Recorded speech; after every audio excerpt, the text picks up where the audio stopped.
为行销台南的山野拓展市场，台南市议会无分党团，总共13位的成员，伫个立委陈廷辉的带团，前往日本的横滨、东京、甲静冈，举办3场台南山野的行销推广活动，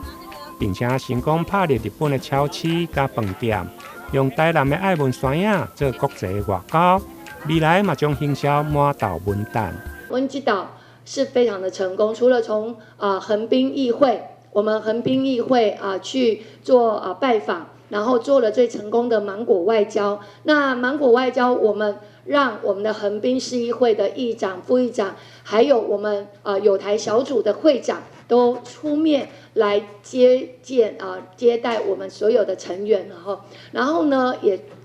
可以说做了一个最成功的我们的芒果外交。那不止如此，在我们影片最后还有3岛市长，还有我们的厅长，都一样在现场这个都给我们最大的支持，而且都支持以外，就是甲咱讲，台南的山野因上爱感谢委员这边伫咱立法院定期会拄开的时阵请假，甲咱遮的议员大家共同为着咱台南这个农产品山野好，甲未来的这个油拢是同款会当伫咱的日本销售，互日本知影讲咱台南有遮尔好食的这个物件大家足认真，拢穿迄衫，拍拼3日。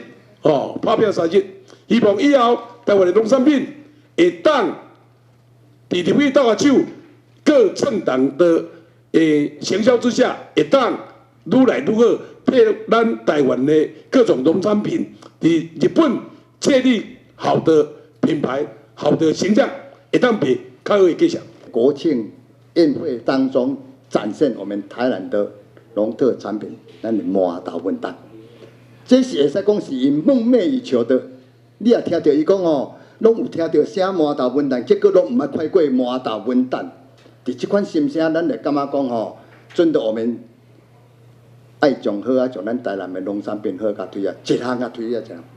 台南市议会山野行销参访团，即届总共载了1100公斤的山野到日本来行销，现场发送2200粒，甲日本的民众做伙分享。另外，还拜会横滨的市议会，得到日本的产经、朝日等新闻的报道。另外，在今年10月4号，台湾的横滨办事处嘛将举办双十国庆的酒会，议员甲立委将争取台南的满岛文旦作为伴手礼，将台南的优质农产品推销到国际。台南新闻林根采访报道。